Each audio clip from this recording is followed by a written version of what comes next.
তোদের পড়াতে গিয়ে আমার মাথা খারাপ হয়ে যাবে। তাহলে আর পড়িয়ে কি লাভ? আমাদের ছুটি দিয়ে দিন, মাঠে গিয়ে বরং ঘুড়ি ওড়াই। কি পণ্ডিত, ছাত্রছাত্রীরা পড়াশোনা কেমন করছে? ওরা পড়াশুনো করে কোথায়? বাড়ি গিয়ে কেউই বই খুলছে না। মানে বই পড়ে না? না, এই যে গুলটেকেই দেখুন, 1 থেকে 50 অবধি মুখস্থ, কিন্তু তারপর বলতে গেলেই হোঁচট খায়। আচ্ছা গুলটে, 51 থেকে বল দেখি। 51, 52, 53, 54, 55, 56, 57, 58, 59, 60, 61। 57, 59, 60, সেগুলো আবার কি? 61 আগে তো 60 হবে। 41 এর আগে যেমন 40 হয়, 31 এর আগে যেমন 30 হয়। তুই কি নতুন করে বই লিখছিস নাকি সংখ্যা আবিষ্কার করছিস? না, বই পড়তে ভালো লাগে না। পণ্ডিত, এদের মা বাবাকে ডেকে বোঝাও, শুধু ঘুরে বেড়ালে চলবে, পড়াশোনা করতে হবে তো। আচ্ছা মহারাজ, আপনি যখন এত করে বলছেন, এবার থেকে আমরা মন দিয়ে পড়াশোনা করব। হ্যাঁ, আর বলিস না, তোদের গিন্নিমা আজকে চুনো মাছের চচ্চড়িটা যা বানিয়েছিল না, আহ, পুরো মাখন। গিন্নিমাতে এতদিন জানতাম সরষের তেল দিয়ে রান্না করতো, এখন কি মাখন দিয়ে রান্না করছেন নাকি? আরে দূর, মাখন দিয়ে রান্না করবে কেন? যাই হোক, বাদ দে। উফ, বিকেল বেলা আমাদের বাড়িতে চলে আসিস, তেলে ভাজা দিয়ে মুড়ি খাবো। আর সাথে একটু পেঁয়াজ কুচি আর শসা থাকলে একেবারে জমে যাবে। এ কি মন্ত্রী, তুমি এখানে দাঁড়িয়ে দাঁড়িয়ে গল্প করছো, কোনো কাজ নেই? রাজসভা তো একটু পরে শুরু হবে, তাই একটু ফাঁকা সময়ে। বুঝেছি। বেশি বকবক না করে রাজসভা এসো, আজকে একটা গুরুত্বপূর্ণ আলোচনা আছে। ঠিক আছে, আমি আসছি। তাহলে বিকেলে চলে আসিস। হ্যাঁ হ্যাঁ মন্ত্রী মশাই, একদম চিন্তা করবেন না।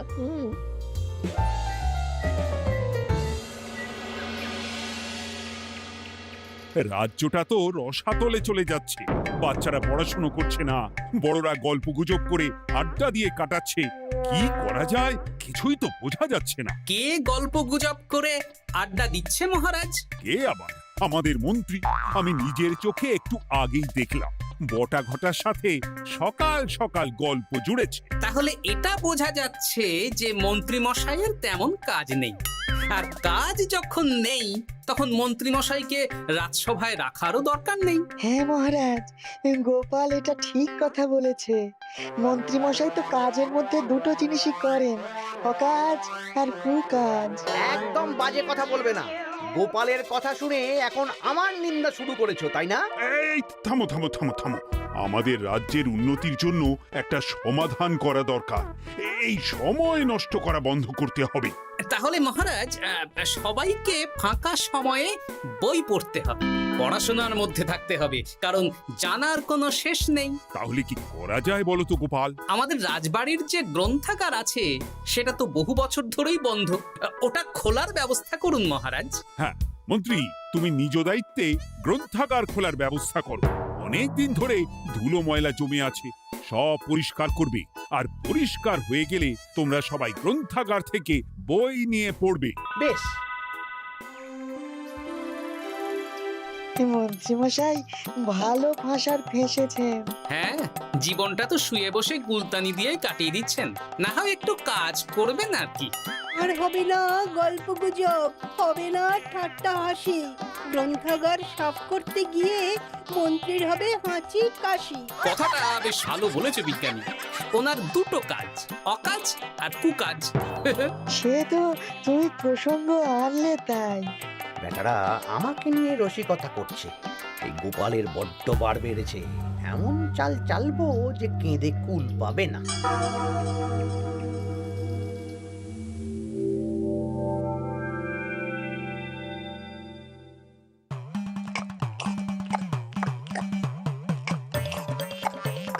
বেশ সুখে ছিলাম, কিন্তু হঠাৎ করে গোপাল আর মহারাজের সহ্য হলো না, চাপে পড়ে গেলাম।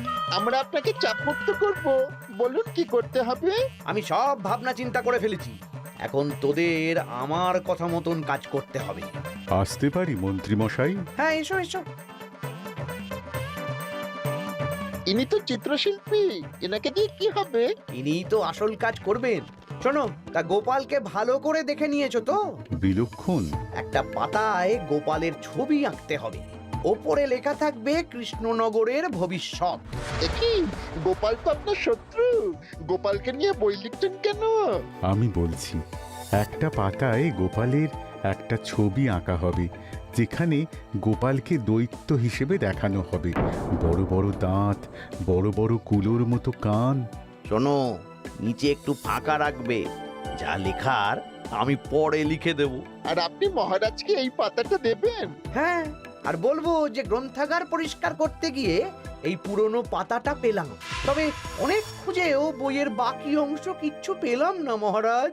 মহারাজ ওখানে দৈত্য বেশি গোপালকে দেখে ভাববেন রাজ্যের বড় বিপদ আসতে পারে, আর গোপালকে কোনো কারণ ছাড়াই তাড়িয়ে দেবেন।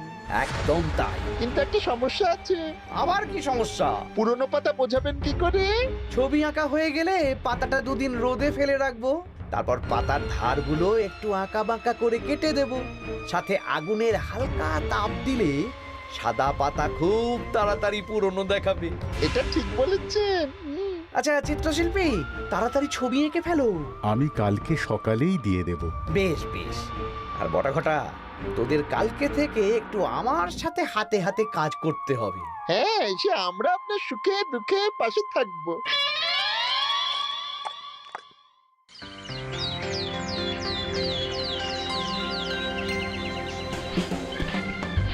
ওপরের তাকগুলো পরিষ্কার কর, ওপরের বইগুলো বড্ড ময়লা। কি মন্ত্রী, কাজ হচ্ছে? কাজ করছেন না, বরং কাজ করাচ্ছেন।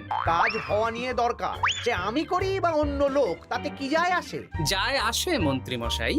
আমাদের এই গ্রন্থাগারে এত দামি দামি প্রাচীন দুষ্প্রাপ্য বই আছে, যদি কোনো বই চুরি হয়ে যায় তার দায় কে নেবে? এটা গোপাল ঠিক বলেছে। আমি তো এখানেই আছি, বটা ঘটা সাহস আছে নাকি বই সরানোর? বেশ, তাহলেই ভালো। চলো গোপাল, পাঠশালায় গিয়ে দেখে আসি আজকে কেমন পড়াশুনো চলছে। গোপাল আমাদের ঘুরিয়ে চোর বললো মন্ত্রী মশাই, আর আপনি প্রতিবাদ করলেন না। প্রতিবাদ কি? গোপালকেই দুদিন পরে রাজ্য থেকে বার করে দেব।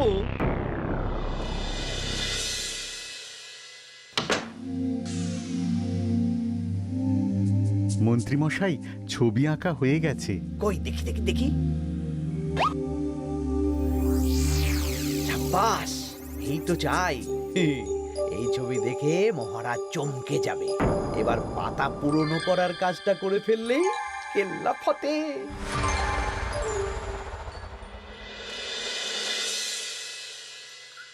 তা মন্ত্রী, গ্রন্থাগার পরিষ্কার করার কাজ শেষ? হ্যাঁ মহারাজ, তবে তবে কি? একটা পুরনো বইয়ের পাতা পেলাম। কি? এই এই দেখুন মহারাজ, আচ্ছা দেখি। অনেক পুরনো বইয়ের পাতা। একই মহারাজ, আপনি আমার দিকে তাকাচ্ছেন কেন? ওরে বাবারে, এই পাতায় কি লেখা আছে? পড়ছি, কৃষ্ণনগরে এক নবরূপী দৈত্য জন্ম নেবে, যার নামের আদ্য অক্ষর গ। সে শুরুতে লোকজনের উপকার করবে, কিন্তু তার বয়সকালে তার আসল রূপ ফিরে আসবে। ওই ব্যক্তি আসলে মানুষ নয়, সে এক দৈত্য। সে থাকলে কৃষ্ণনগরে নেমে আসবে সর্বনাশ।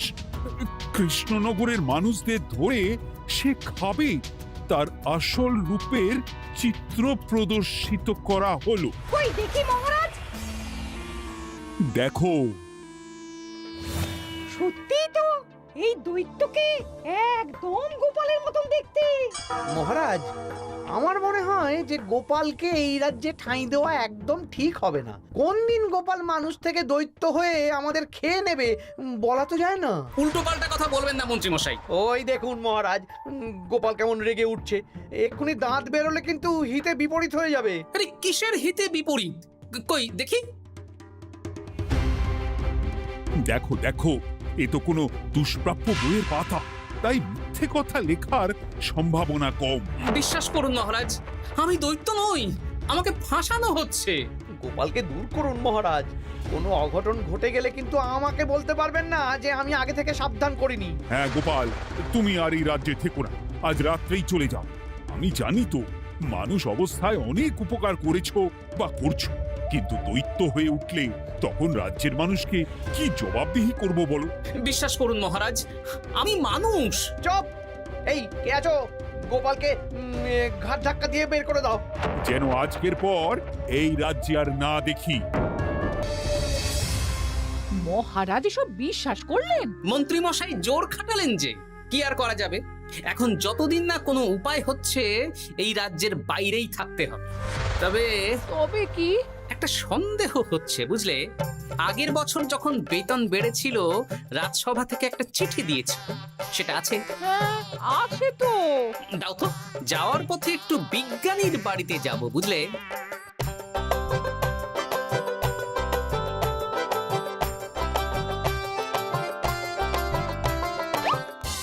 এবার চলো।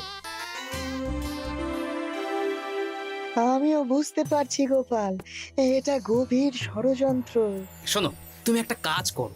ওই পাতার লেখাটা দেখে আমার মনে হলো হাতের লেখাটা খুব চেনা চেনা। তুমি একবার এই চিঠিটার সাথে মিলিয়ে দেখো তো। মন্ত্রী মশাইয়ের হাতে লেখা চিঠি। বেশ, আমি তাহলে কায়দা করে পাতাটা নিয়ে এসে পরীক্ষা করব। তা কোথায় থাকবে এখন? কদিন ওই শ্বশুর বাড়ি, আর আমি তোমার সাথে দেখা করার জন্য রোজ রাতে আসবো। বেশ।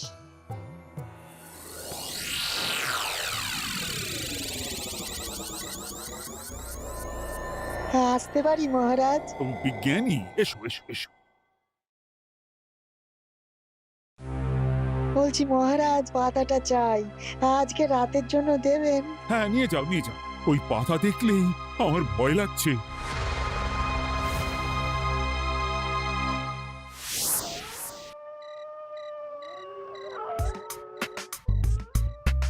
এ তো হাতের লেখা হুবহু এক, একদম মিলে যাচ্ছে। তার মানে এই হাতের লেখা মন্ত্রী মশাইয়ের, আর এই বই রোদে ফেলে রেখে হলুদ করা হয়েছে। আসতে পারি বিজ্ঞানী? এ কি, এ কে তুমি?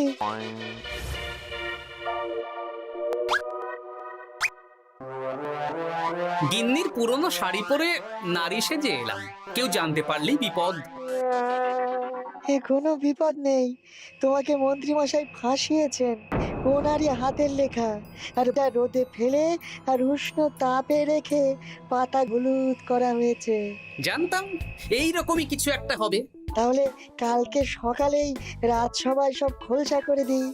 না না, তার আগে মন্ত্রী মশাইকে একটু নাচাবো। কিভাবে? আমি দৈত্য সাজবো আর মন্ত্রীকে ভয় দেখাবো।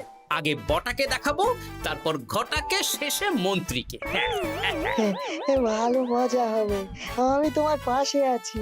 তাহলে তাহলে এখনই সাজগোজ করে ফেলি বুঝলে।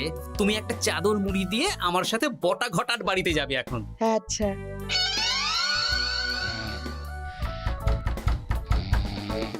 হে, এক ঘটা দেখ না।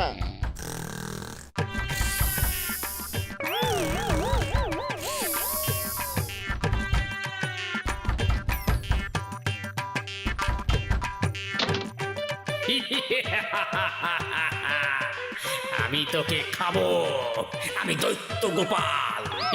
বাবারে, আসল দায়িত্ব কি করে হয়ে গেলে? পালাই, এই ঘটা ওঠ। পালিয়ে কোথাও যেতে পারবি না। আমি তোকে খাবো। বাঁচাও বাঁচাও। কি হলো? বটা কোথায়? এ বটা, বটা, এ কি হলো তোর? কোথায় গেলি? দৈত্য গোপাল আমাকে ধরে নিয়ে যাচ্ছে। মানে এটা কি? হ্যাঁ? আমি গোপাল দৈত্য, আজ রাতে বটাকে গলাদ্ধ করনি আমার ভোজন, কাল তোর পালা। ওরে বাবা রে, কি কাণ্ড! আমাকে খেও না। চুপ, আমি মানুষ। এবার বল, আমাকে ফাঁসানো হচ্ছিল কেন? বল। আমি কিছু জানি না, সব মন্ত্রী মশাইয়ের চক্রান্ত। আমাকে ছেড়ে দাও। এখন না, পরে ছাড়বো। শোনো বিজ্ঞানী, এখন এর মুখ হাত পা ভালো করে বেঁধে ফেলো দেখি। আমি এক্ষুনি বাঁচছি। আর ভোরবেলা একটা কাজ করতে হবে, আমার কয়েকটা নাতি নাতনিকে তোমার বাড়িতে নিয়ে আসবো, আর তারপর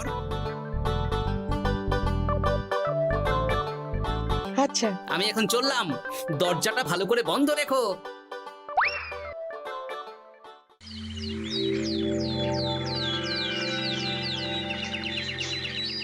কি সব উল্টোপাল্টা বলছিস? সত্যি কালকে গোপালের দৈত্য এসেছিল। আরে গোপাল তো রাজ্য ছেড়ে চলে গেছে, আমি কড়া পাহারা বসিয়েছি। গোপাল এই রাজ্যে আর ঢুকতেই পারবে না। কিন্তু ওর দৈত্য এসেছিল। আরে দূর, তুই স্বপ্ন দেখেছিস। সকাল সকাল মাথা খারাপ করাস না ঘটা, কাজ আছে। সত্যি বলছি। চুপ!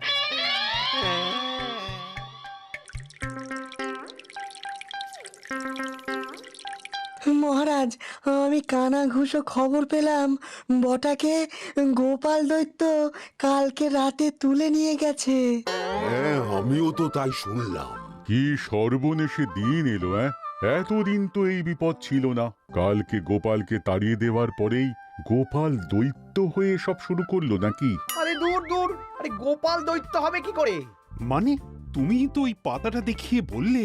না, মানে আমি বলতে চাইছি যে মহারাজ, গোপাল দৈত্য হয়ে এই রাজ্যে বিপদ আনতে পারে, কিন্তু সেটা তো এই রাজ্যে থাকাকালীন।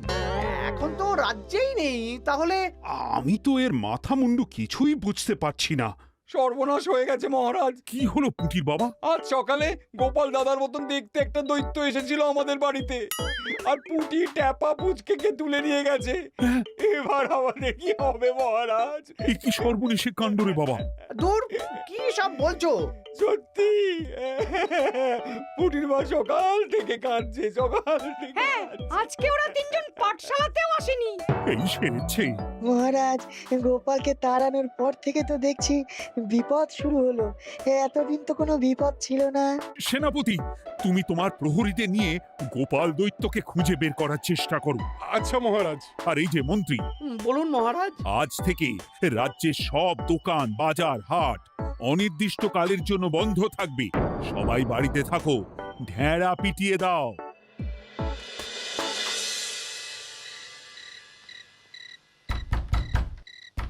কে? আমি দরজা খুলবো না। এই দরজা খোলো, আমি আমি বিজ্ঞানী।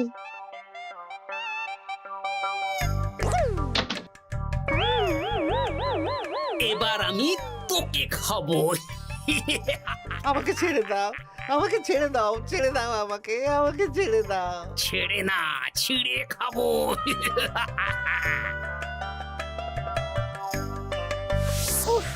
এই তো দাদু চলে এসেছো। এরকম শুয়ে বসে থাকতে ভারী মজা। এ কি বটা, তোর কিছু হয়নি? না না, কাল একটু ভয় পেয়েছিলাম। না, কিছু হবেও না। এই মন্ত্রীর সব চক্রান্ত ধরা পড়ে গেছে। আমি চাইলেই মহারাজের কাছে মন্ত্রীর নিজের হাতের লেখা বইয়ের ব্যাপারে বলতে পারতাম, কিন্তু কিন্তু আমি চাই মন্ত্রী মশাই নিজের মুখে নিজের দোষ স্বীকার করুক। আর সেটা করানোর দায়িত্ব তোর হাতে। আমি কি করব? কাল সকালে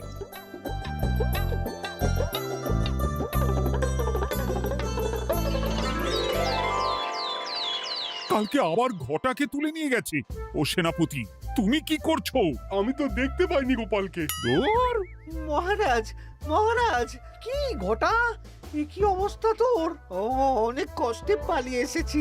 গোপাল খেতে গিয়েও খায়নি আমাকে। মানে মানে ও বলছে আপনাকে খেতে চায়। গোপাল কি দৈত্য নাকি যে আমাকে খাবে?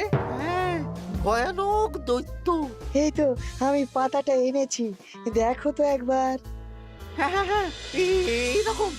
ওরে বাবা, কি ভয়ানক! এই গোপালটা কি শুরু করেছে বলতো? গোপাল দৈত্য হবে কি করে? এই ছবির নিচের লেখাটা তো আমার, তুই জানিস না নাকি? না মানে কিছু না, কিছু না। তোমার লেখা মানে? না না, আমার লেখা না, মানে আমি খুঁজে পেয়েছি আর কি। আপনি সত্যি না বললে আমার কাছে কিছু প্রমাণও আছে মন্ত্রী মশাই, যে এই পাতার লেখাটা আপনার। হ্যাঁ, এটা মন্ত্রী মশাইয়ের লেখা, আমি সব জানি। এই তোকে বলতে বলেছি? না না না না না, এবার আমি বলবই। আগে আমার প্রাণ, তারপর আপনার মান।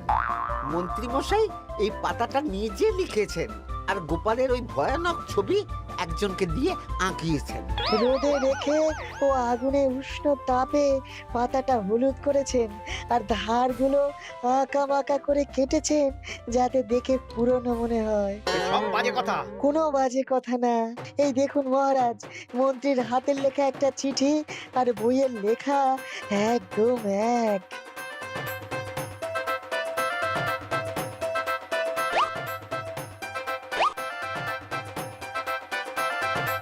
এ কি মন্ত্রী? না মানে কিন্তু গোপাল যদি সত্যিই দৈত্য না হয়, তাহলে বাচ্চাগুলোকে আর বটাকে কে ধরে নিয়ে গেল? আমিই ধরে নিয়ে গিয়েছিলাম। অনেক সময় সোজা আঙুলে ঘি না উঠলে আঙুল বাঁকাতে হয়, তাই এই ছোট্ট নাটক। সবাই সুস্থই আছে। এবার মন্ত্রীকে আমি মেরে অসুস্থ করে দেব। সুস্থ মানুষকে দৈত্য বানিয়ে দিলে, হ্যাঁ?